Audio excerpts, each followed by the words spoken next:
And now, stand up and make some noise for the Stanley Cup.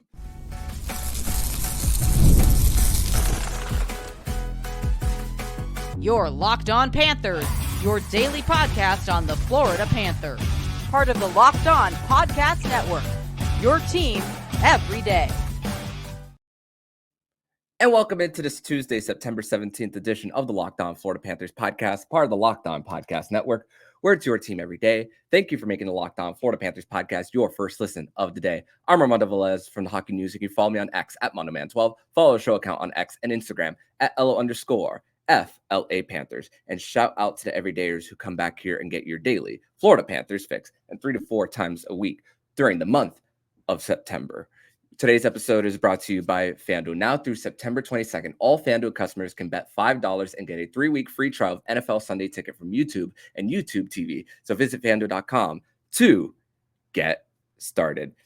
So Panther fans, great to be here once again on another edition of the show to celebrate the champions of Florida Panthers as we are one day away from Media Day. But the Stanley Cup made a little bit of a stop here to their former roommates who can also call themselves recent champions here. And, once again, a little bit of love that's being shown around South Florida. And we are going to give a little bit of love to their former roommates and to discuss all of that is one of the hosts of Locked On Heat. He's from allyoucanheat.com and one of the co-hosts, Wes Goldberg. Wes, welcome to the show, my friend. Thanks for having me, man. We haven't really spoke a lot since the Panthers won the Stanley Cup, but man, I was so excited about that, just like every other South Florida sports fan was. So it'll be fun to talk a little hockey and hoops with you today. No doubt. And it's so crazy, like what we spoke about off the air when I joined your show last year. And something that is so crazy. We have the Dade County native and myself covering the Broward County team, and then the Broward County native and you covering the Heat. So I always found that a little bit interesting between you and I. But hey, once again, we cheer on each other and with everything, with winning in South Florida sports. But it's so crazy, Wes, when you think about just the Stanley Cup. And for me, I've been trying so hard to keep track of everything. It's really hard to do it, especially where pictures might not always line up with the timeline of when they actually happen to. But also with recently Panthers Day at Marlins Park and the first 2 Dolphins games that we've seen Panthers appearances, but no Stanley Cups. But the Stanley Cup did make an appearance at the Kaseya Center, where we saw pictures of Erik Spoelstra, Jaime Jaquez there, and Anton Lundell and Sasha Barkov shooting hoops there. But also, there's also been that support in years past with Dwayne Wade colliding with Sasha Barkov as he was sitting in the stands at then the American Airlines Arena. Even LeBron, he collided with former Marlins owner Jeffrey Loria back in the day too. But it's also about really the team's worthy of seeing the Stanley Cup too, because we even though the Heat haven't won a championship now going on 12 years, I mean, they're still a franchise with the culture that they have that's still very loved amongst South Florida sports fans. Yeah, look, and I think the Panthers are starting to kind of create their own culture, right? And there's a culture of winning, I think, in South Florida that has always been associated with the Miami Heat, or I shouldn't say always. At first was associated with the Miami Dolphins in the 70s, then a little bit obviously into the 80s, even though their last Super Bowl was in 1973. We got the Florida Marlins in 97 and in 2003. And then, of course, the Miami Heat won their first championship in 2006, won a couple of more in 2012 and 2013, 4 finals between 2011 and 2014. And then during this Jimmy Butler era has been to the NBA Finals twice. And so there's just been a culture of winning, and it kind of feels like the baton is always passed to Dolphins, to the Marlins, and then to the Heat. And not to say that the Heat don't have the baton anymore, but they might be sharing it now with the Panthers. Yeah, and I think of when the guys would go to Heat games too, they want to see a little bit of that winning flavor in themselves too. And even for the Panthers, even though he's no longer on the Heat anymore, and Udonis Haslem, we've seen, obviously he's a South Florida guy too, being from the area, Miami High, coached by then Frank Martin, who coached the South Carolina Gamecocks in college basketball too, but also the support there that's been from Udonis Haslem. We've seen Alonzo Mourning bang the drum too there at Emirates Bank Arena too. So there's been a lot of support in between these two teams too. But it's also crazy to think that for even Tim Reynolds of the Associated Press, he tweeted just yesterday that Duncan Robinson finds himself as a fan of the Panthers and not the Boston Bruins. So what do you think when you heard that? Duncan Robinson knows how to work the crowd. He knows how to work the home crowd a little bit. I don't know. Maybe he was never really a hockey fan growing up in the first place, right? If he was spending most of his time sort of outside playing basketball, or maybe some of those indoor courts in the Boston area, maybe he never really got around to watching a whole lot of hockey. But I don't know. Like, it feels like every Boston fan is just sort of born a Bruins fan anyway. It's sort of like one of those teams. But I don't know, maybe he just doesn't. He's been in South Florida a long time. Duncan Robinson does love Miami. He absolutely loves Miami. He's put roots down in Miami. I know some of his favorite restaurants in Coral Gables and in downtown and stuff like that. Like, this guy loves South Florida, and so it wouldn't shock me if he became a little bit of a Panthers fan. It wouldn't. Yeah, I mean, great restaurants in Coral Gables. I mean, you have the Big Cheese of Miami. You have Casolas, which, from what I remember, it's a cash-only pizza place. From what I remember, it's been a long time since I've been there. So yeah, there are a lot of great places there. Walls Ice Cream right across there. So a lot of great places for the players to go to, and also the Panthers players have also talked about their fair share of great restaurants on Los Olas Boulevard. I mean, Ann's Flowers and Coffee. I think I'm butchering the name there. Elbow Room is another place where a lot of people like to go have a little bit of fun there too. So when they when we got the first sort of photos and videos of them at the Elbow Room over there by the beach, I mean, it was so funny. I remember I was watching the Stanley Cup final at a bar downtown, Lost Boy Bar downtown. Miami, and I remember turning to my wife there as they're winning it, and right after they win it, and I'm like, how much you want to bet they're going to be at the Elbow Room like within a few hours? Like, it's the place you got to be. It's a classic place. It's a staple. So the fact that they went there was like predictable but awesome at the same time, and it kind of speaks to the character of that Heat team, or that Panthers team rather. Yeah, and being by the beach, having that vibe too, and just showing the world what kind of place South Florida is for celebrations. And hey, even in Broward County, they were bringing pots and pans just like they did for all other types of celebrations for championships. I mean, all you got to know is that the Boston Celtics flew to Miami to celebrate their championship. They did not stay in Boston. They didn't go to Vegas.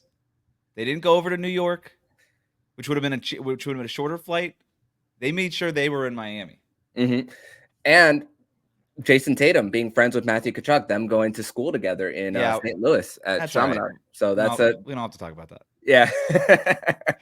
But we're going to transition over to segment number 2, where we're going to compare and contrast more of the histories of these two teams, of the former roommates from their days back in the Miami arena.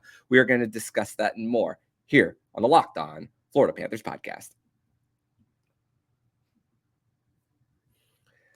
Today's episode is brought to you by FanDuel. And you've heard us talk a lot about FanDuel, America's #1 sportsbook. We have everything and something a little different for you. Now through September 22nd, all FanDuel customers can bet $5 and get a 3-week free trial of NFL Sunday Ticket from YouTube and YouTube TV. Then with a YouTube TV base plan, you'll be able to watch every regular season Sunday afternoon out-of-market game. All you need is a Google account and a current form of payment, and you can cancel anytime. Just visit FanDuel.com to download America's #1 sportsbook. And I'd like to thank you guys once again for making the Locked On Florida Panthers podcast your first listen of the day here on a Tuesday edition of the show, here with Wes Goldberg of Locked On Heat to discuss more about not only the Stanley Cup making its visit to the Kaseya Center. I mean, I still want to call it the American Airlines Arena. It's still that in my heart of hearts there for just like how it's still Pro Player Stadium. I'm not old enough to remember it being called Joe Robbie Stadium there, Wes, but still. It's I'm with you. It's Pro Player for me. I'm not old enough for Joe Robbie. It was Pro Player for me. I don't know what I still don't know what the Florida Panthers Arena is called. It took me forever to get used to BB&T. and I don't think it's that anymore. No.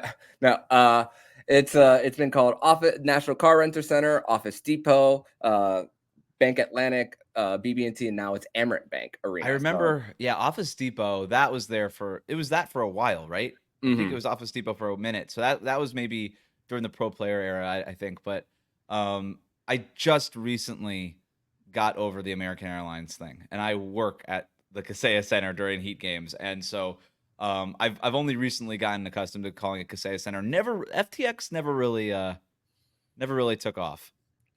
Yeah, and FTX as a company started to plummet too. Yeah, as the company never actually took off either, or it took off and then crash landed. So yeah. So speaking of arena, the Panthers have extended their lease agreement for Amerant Bank Arena, and we're going to discuss that more in detail on tomorrow's edition of the show. And also, 6 years ago to this date, Aleksander Barkov was named the 10th captain in Florida Panthers history. Now 6 years going into being the captain, and he's going to hit the franchise record in most seasons played in a Florida Panthers uniform at 12 once opening night begins. And what better to do it with a Stanley Cup championship for him. But Wes, let's compare and contrast a little bit of the franchise histories for both of these teams. The Panthers came into the league the year that I was born, 1993, but the Heat arrived a few years before, 1988. And it's crazy to think that the Miami metropolitan area, just in 3 years, they went from 1 professional franchise to 4,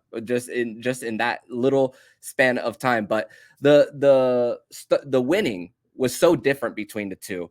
With the Heat not getting off to the best of starts, they had a really, really great middle. But now in these last few years, it's a little bit of a state of mediocrity. While the Panthers, great beginning, Stanley Cup final in 1996, a really, really horrible middle, but now towards year 30, now it's when we start to see the best of Florida Panthers hockey. So it's so crazy to think how different the trajectories have been for these two teams.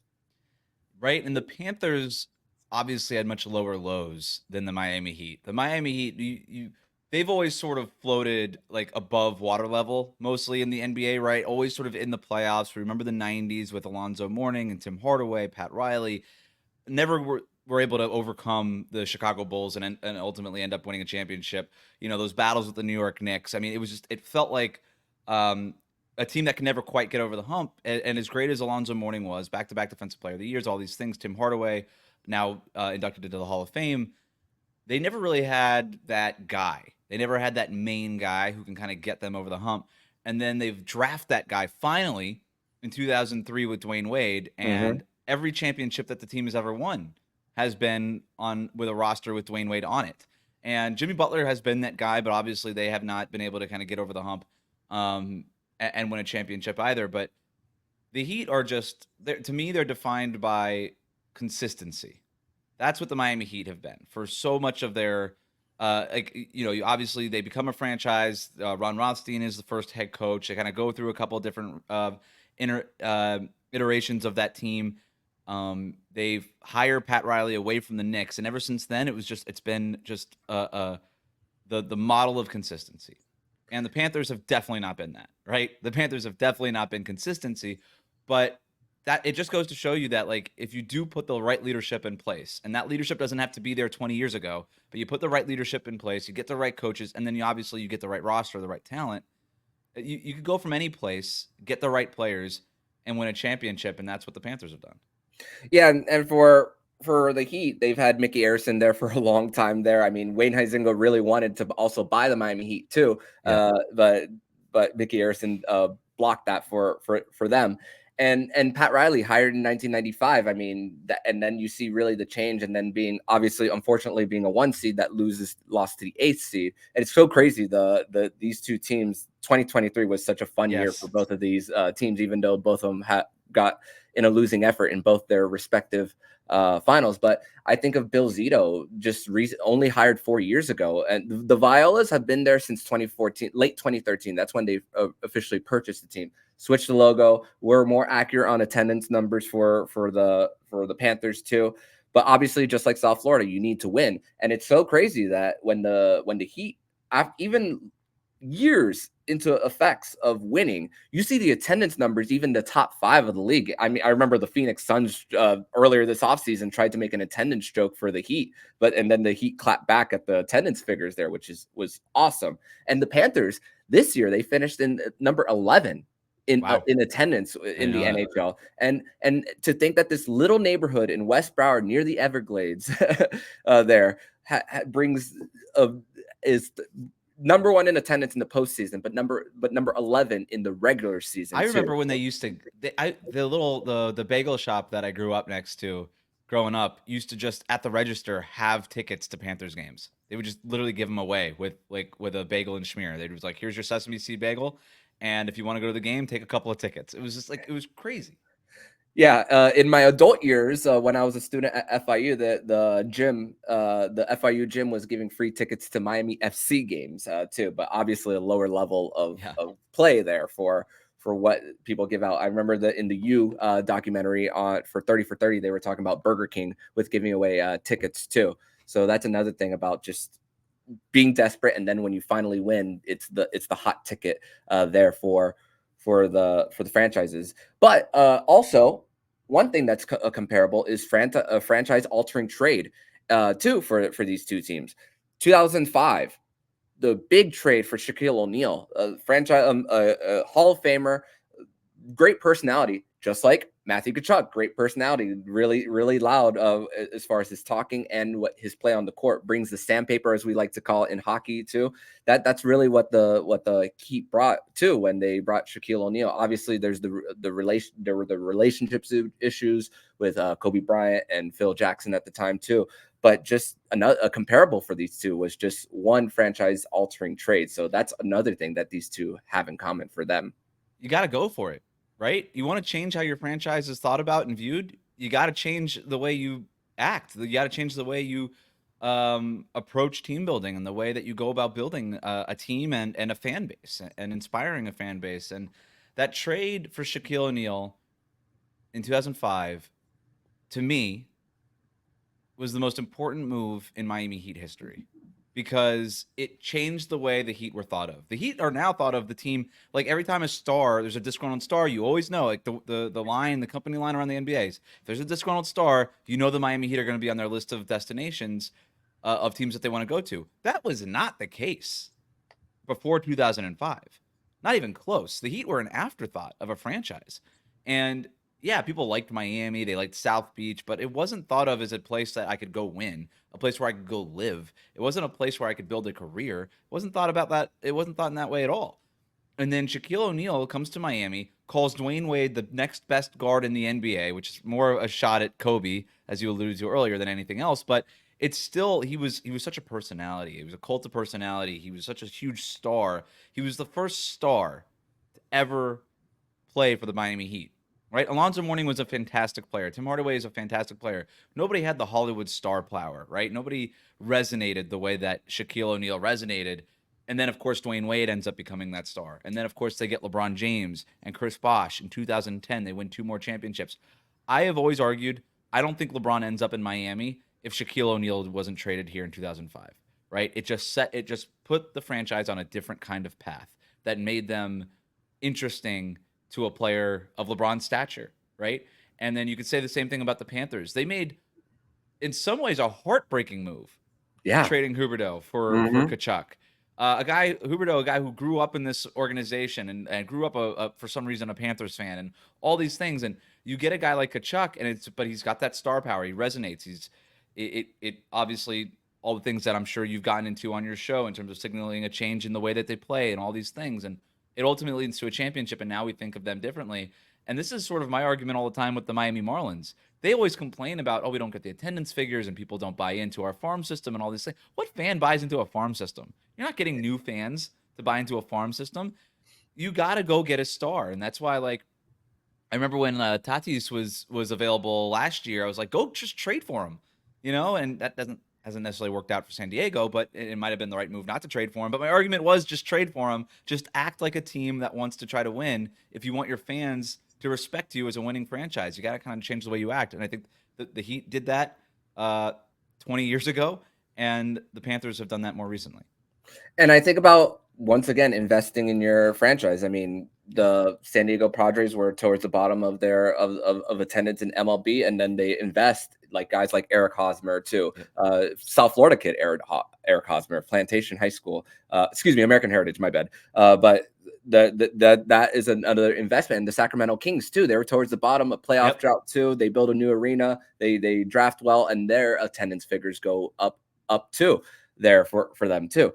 It's crazy because also for these two teams, also what they've done in the going for picks too, and also what's the lingering effects later. I don't know what's for. And for making that trade for Matthew Tkachuk, you also allow Sasha Barkov more to do his thing of being the defensive-minded forward that he is, and now he has 2 Selke trophies, which the best defensive player in the game too. So it's not you're not relying too much of him to carry the load too. And for Shaq and Dwayne Wade, even though Dwayne Wade was the guy who was averaging 30 points a game in the 06 finals, you allow that defensive stalwart in Shaq to be part of that, even though he was the traded piece, not the drafted piece. And I would argue that the Heat almost need the same kind of trade now, right? Like Jimmy Butler and Barkov to me are very similar, right? Because Barkov, you have the idea of playoff Barkov, right? And you also have the idea of playoff Jimmy. And, obviously both of them kind of get up there in age, and they don't have that ability to shoulder the scoring load or the offensive load, for an entire regular season plus a playoff run. And so my argument all the time with the Heat is go find a guy that helps Jimmy Butler not be the number one scorer. If you can go get a 26 point per game scorer, sort of a young kind of dynamite scorer, then that just allows Jimmy Butler to do all the things that he actually wants to do, which is play great defense, play make, be the leader, right, in the locker room and all those things. The one thing Jimmy Butler does not really want to do is score 28 points per game. But if you can go find a guy who is willing and obviously is able to do that, that could be like that trade that the Heat need to kind of make this recent run like the Panthers made. They tried though last offseason. Oh yeah, I mean they tried Damian Lillard, Kevin Durant, Donovan Mitchell. It wasn't for a lack of trying, but sometimes you got to do the heartbreaking move, right? Sometimes you got to trade a Huberdeau to get the guy that you're looking for, and I don't know that the Heat have had that available. Yeah, no, yeah, it's been a little tough, but hey, with their trades and consistently trying to at least save money for the cap, like they did in 2010. Sometimes the trade packages don't always look the best compared to others. But hey, Pat Riley doesn't believe in rebuilds, so that's definitely the mindset. And hey, that's the same thing for Bill Zito's mindset. He could have rebuilt with the Panthers, but he chose not to. So that's a great thing for them. But coming up in the third and final segment, we are going to discuss the 2025 Panthers and could they be in the same route as the 2013 Miami Heat? We'll discuss that next here on the Locked On Florida Panthers podcast. Third and final segment here on this Tuesday, September 17th edition of the Locked On Florida Panthers podcast. Thank you once again for making the Locked On Florida Panthers podcast your first listen of the day here on a Tuesday, here with Wes Goldberg of Locked On Heat to continue the discussion of what we saw the other day of the Stanley Cup's visit to the Heat's house. And so we talk about sometimes when it comes to repeating, and sometimes you have to make the hard moves for the Panthers, but there's also some moves that you have a little bit of hope for. When the 2013 Heat were coming into the season, there was prove it guys. One of them specifically, Shane Battier, was a big one for the 2013 Miami Heat. The Florida Panthers in 2025, they're trying to look for that in guys like a Nate Schmidt, who played under Paul Maurice in Winnipeg, to Adam Boqvist, who was a top 10 pick for the Chicago Blackhawks, part of a big trade for defenseman Seth Jones, which he was part of the Barkov draft too, in that trade too. So when you look at the 2013 Heat, what do you think was the mindset of Pat Riley there? But also, what kind of mistakes do you think could have been avoided even after they won in 2013? So the 2013 Heat, to me, when I think about that team, the word that comes to mind first is legacy. I think that wins. Everybody 66 wins. The best stretch we saw of that Heat team of that Heat era was during that regular season. And LeBron James knew very well that he had a chance to repeat, and that is so rare in the NBA to repeat. Back-to-back winners is so rare. I mean, we had the Warriors most recently, 2017, 2018, 2019, but you don't see, or I'm sorry, not 2019, 2017, 2018, they lost in 2019. But yeah, you just don't see it that often. I think LeBron James was very aware of that. Dwayne Wade also knew in 2013 that he didn't have a lot of prime years left. And so this was maybe his last best chance to win a championship. And it turns out he was right. Chris Bosh was very aware that things almost didn't work out the way that they had hoped in 2012. And they kind of needed one more great year as a proof of concept in 2013. And winning a championship there obviously would have been that. Everybody knew the legacy at stake. And I think that was the motivating factor. And I think you see that a lot with championship teams. And I know Bill Simmons has this theory that he talked about in his book of basketball about how the second championship makes the first championship even more valuable, right? Because you just view that era in a different kind of light. You know, you go from a one-off, like a one-hit wonder almost, to not a dynasty, but something more than that, to just like an all-time great team, right? Especially when the team is mostly the same year over year.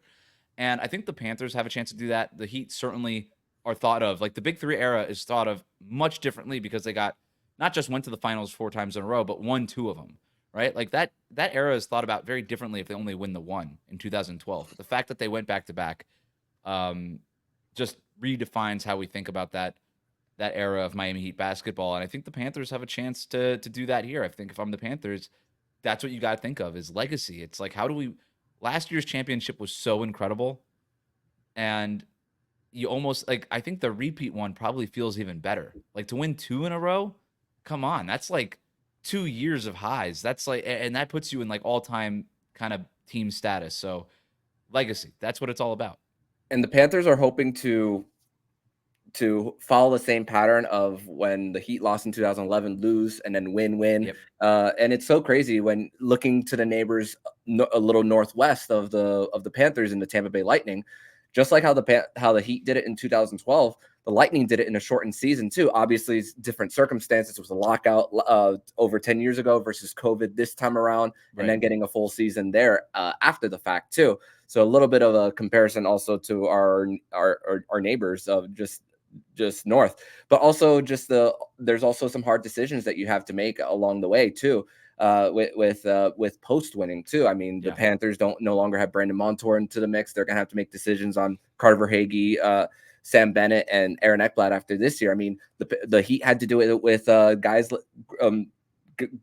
like Mike Miller after winning it in 2013. I'll never forget his 1-shoe 3 in Game 6 of the Finals against the Spurs. That's a very iconic moment. I think about, it's funny because Game 7 of the Stanley Cup Final is one of 3 games that I will watch over 100 times. That Game 6 of the 2013 Finals and Game 6 of the NLCS between the Marlins and the Cubs. That's one of 3 games that I will put on repeat, and that possibly maybe all the commentary from everything too. So Mike Miller had a great moment for the Heat there with that one. But you're right. Like you have to make the tough decisions, but at the same time, you also have to bring in new blood, right? Like as much as the top stars are competing for legacy, the role players, some of the guys in the middle of that roster, they're not legacy people, right? But a lot of these guys are hungry for maybe their first championship or whatever. And so you think about between 2012 and 2013, the Heat add Ray Allen, who won 1 championship in 2008 with the Boston Celtics, but was motivated for a lot of different reasons. I think he wanted another championship. He also wanted to kind of put it to his old team with the Celtics a little bit, with the way the fallout was there, was not the best parting of ways between Ray Allen and the Celtics back then. And so you got a motivated Ray Allen and a guy who's also willing to come off the bench for the first time in his career. They tried doing it again in 2014, right? You mentioned letting Mike Miller walk. They had the amnesty clause on him, the one-time amnesty clause that the NBA allowed every NBA team. You basically got off of a bad contract, no questions asked, didn't impact the cap. Still had to pay the guy out, but you got the cap space back. And so they used it on Mike Miller, who had been broken down health-wise by then. I mean, the guy was basically available for 1 game a week at that stage in his career. So you had to make the tough decision in letting him go, but they also tried to add Rashard Lewis, a guy who was a veteran like Ray Allen, who wanted to win a championship and things like that. He ends up starting over Shane Battier in that 2014 run because Shane Battier at that point had broken down physically a little bit. And so Rashard Lewis emerges as the starting power forward there. and he just didn't quite give him the same sort of dynamic defensive play. Wasn't as consistent a shot maker as Shane Battier was in 2013, or the way Mike Miller was in 2012. They kind of go through like a point guard bullpen of Norris Cole, Mario Chalmers. Like, they had a lot of different options there and never really landed on one. So by 2014, the roster had so many holes because the top of the roster was so expensive, and that's just what you see with championship teams. I mean, we're going to see it from the Boston Celtics. This is kind of their last chance to go for it this year before they have to make some tough decisions. We already saw it with the Denver Nuggets. They win in 2023. The roster gets so expensive. They've lost 3 key players from that 2023 championship team. It's going to happen with the Panthers. It's not a question of if, it's a question of when. And that's what makes striking while the iron is hot so important, because you just never know when you're going to get the right mix again.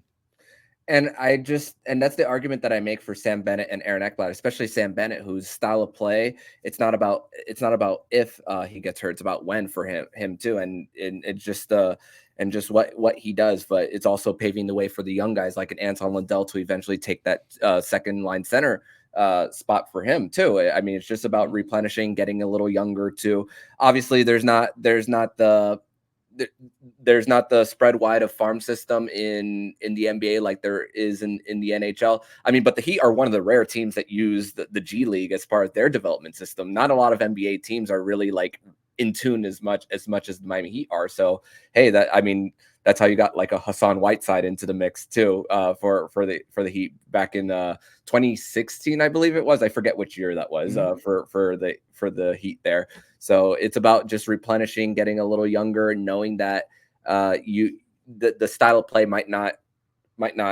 last past a certain time. I mean, as a difference with the NBA and the NHL, the CBA allows for 8-year contracts for the teams that you sign with, versus in the NBA, it's like 4 with the player option. We don't see player options in the NHL too. So there's a little bit of the cap. There's a little bit of the differences in the cap there for replenishing stars too. So there's also that, and also making big decisions. You talk about amnesty clause for Mike Miller. The Panthers had to make it wasn't a hard decision. It was an easy decision for when they bought out Keith Yandel, except it was temporary cap relief and then seeing it on the back end as like dead cap. I mean, we see that with NFL teams. I mean, the Dolphins are going to have to figure stuff out for them too, as they're trying to consistently contend in the NFL, in the AFC East, in order to try to break their 30-year drought here for them. But Wes, I want to thank you so much for joining me on this edition of the Locked On Florida Panthers podcast. This was a lot of fun. Glad to talk about the Stanley Cup and its visit to the Heat House, and also a little bit of tying all these things together as we are cheering for each other's success here. So thanks once again for joining me, my friend. Yeah, man. Good times. But before we sign off, tell everybody where they can follow you and your work online. Check out Locked On Heat, YouTube, wherever it is you get your podcast. If you're a Panthers fan, I'm assuming that you're a Heat fan, or you probably should be. So check that out. We've got Heat Media Day at the end of September. Training camp starts the first week of October, and then we're into the preseason, and then we're into the regular season. So now's a great time to catch up on some Miami Heat stuff if you haven't been paying attention all summer. Awesome, man. Thank you, and hope to see you very soon. Yes, sir. And if you like what you're hearing, please subscribe to the podcast to be notified every single time the Locked On Florida Panthers podcast jumps into your podcast feed. Don't forget to also subscribe to the other shows on the Locked On NHL network, including Locked On NHL, Locked On Fantasy Hockey, Flip Livingstone and Steel Roden, and Locked On NHL Prospects. Thank you once again for making the Locked On Florida Panthers podcast your first listen of the day. So I'm Armando Velez with Wes Goldberg, and you've been listening to Locked On Florida Panthers podcast, part of the Locked On Podcast Network, where it's your team every day.